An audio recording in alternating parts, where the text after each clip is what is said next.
Hello friends, welcome back to this channel. दोस्तों, इस video में एचडीएफसी बैंक, एचडीएफसी से जुड़ी हुई हम लोग बातचीत करेंगे। लेकिन उससे पहले आप लोगों से रिक्वेस्ट करना चाहूँगा, अगर आप चैनल को फर्स्ट टाइम देख रहे हैं, फाइनेंस मार्केट को सब्सक्राइब करके बेल आइकन को हिट कर लीजिए और डीमेट या ट्रेडिंग अकाउंट के लिए डिस्क्रिप्शन बॉक्स में लिंक आपको मिल जाएगा।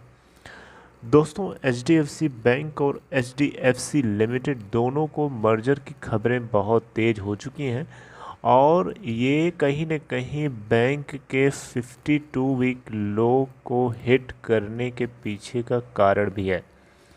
आप ये देख सकते हैं, जब से मर्जर के अनाउंसमेंट की बातें चली हैं तब से एचडीएफसी बैंक का शेयर जो है 26%, 26% से भी ज़्यादा लुढ़क चुका है। आपको पता होना चाहिए, एचडीएफसी बैंक और एचडीएफसी लिमिटेड दोनों को मर्ज करने की बातें चल रही हैं और इसको लेकर के अगर आप सोच रहे हैं कि एचडीएफसी बैंक मर्ज हो रहा है एचडीएफसी लिमिटेड में या एचडीएफसी लिमिटेड मर्ज हो रहा है एचडीएफसी बैंक में, और अगर ऐसा हो भी रहा है तो आप अगर मान लीजिए एचडीएफसी बैंक के शेयर्स होल्ड करते हैं या एचडीएफसी लिमिटेड के शेयर्स होल्ड करते हैं तो उस केस में क्या होगा, राइट। तो दोस्तों, H D F C limited जो है, जो हाउसिंग फाइनेंस कंपनी है, ये मर्ज होगा H D F C bank के अंदर। ठीक है, H D F C bank के अंदर। तो H D F C limited आ रहा है H D F C bank के अंदर, राइट, ये इसमें आ रहा है। तो H D F C limited के शेयर्स जो शेयर होल्डर्स होंगे उन सभी लोगों को H D F C bank के शेयर्स अलॉट किए जाएंगे। अब सोच रहे होंगे आप कि किस रेशियो में अलॉट किए जाएंगे। तो अगर आप 25 शेयर्स, जी हाँ, if you hold 25 shares of H D F C limited, तो आपको H D F C bank के 42 शेयर्स मिलेंगे। फिर से समझिए, H D F C bank में आपको 42 शेयर्स मिलेंगे अगर आप H D F C limited के 25 शेयर्स होल्ड करते हैं। ठीक है, तो इसको लेकर के दोस्तों एचडीएफसी बैंक और एचडीएफसी लिमिटेड ने अप्रैल 4 को अनाउंसमेंट किया था कि इनके बोर्ड की तरफ से रेस्पेक्टिवली अप्रूवल मिल चुका है इस अमलगमेशन को लेकर के, राइट। और इसको लेकर के कुछ शेयर होल्डर्स के अप्रूवल की हालांकि ज़रूरत होगी और एचडीएफसी लिमिटेड और एचडीएफसी बैंक के मर्जर के लिए कुछ यहाँ पे बहुत सारी अथॉरिटीज़ हैं। लगभग 12 से 18 महीने का इस पूरे प्रोसेस को कंप्लीट होने के लिए समय लग सकता है, राइट।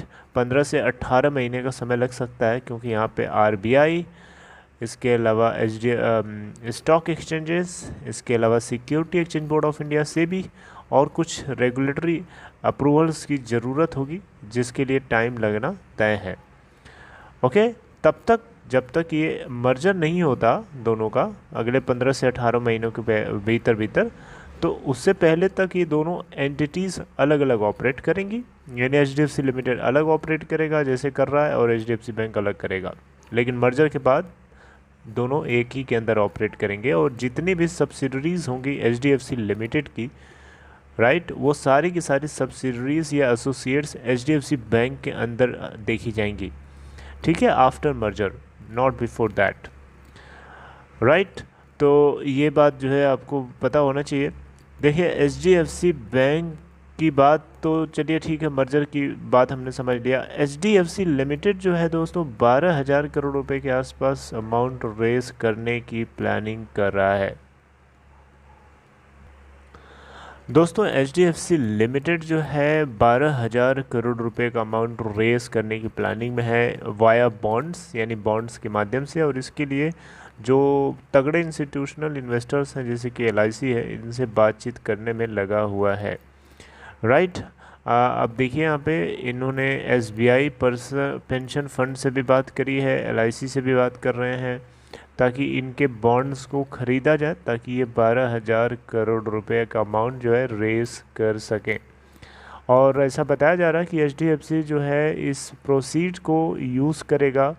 ये मोस्ट लाइकली है कि इस प्रोसीड को ये अपने लोन बुक को एक्सपेंड करने के लिए यूज़ करेगा, क्योंकि जो डिमांड है न्यू होम्स के लिए, नए नए घरों के लिए, वो तेज़ी से हाइक हो रही है। यानी तेज़ी से उसमें हमें रोबस्ट डिमांड बढ़ रही है, यानी ग्रोथ देखने को मिले, तो ऑब्वियसली उसके लिए, उसको कैटर करने के लिए इनको अपने लोन बुक साइज़ को एक्सपेंड करना पड़ेगा ही पड़ेगा, क्योंकि आगे आपको पता ही है होम डिमांड जो है, होम लोन डिमांड जो है, it is gaining despite all odds. HDFC needs to raise money before it becomes costlier. ठीक है, तो दोस्तों मिनिमम करना फंडिंग कॉस्ट्स को ये ज़रूरी है, क्योंकि होम लोन अगर कॉस्टली हो जाएगा तो फिर लोग लेना कम कर देंगे, समझ रहे हैं मेरी बात को। तो इसीलिए इनको फंड रेज करना बहुत ज़रूरी है। देखिए HDFC लिमिटेड अब HDFC बैंक के अंदर मर्ज हो जाएगा, तो HDFC लिमिटेड जो भी एक्टिविटीज़ करेगा वो HDFC बैंक के अंतर्गत देखी जाएंगी, राइट। लेकिन इसमें 12 से 18 महीने 20 महीने तक का टाइम लग सकता है, इसके ऊपर हमने उस शुरू में अभी बताया।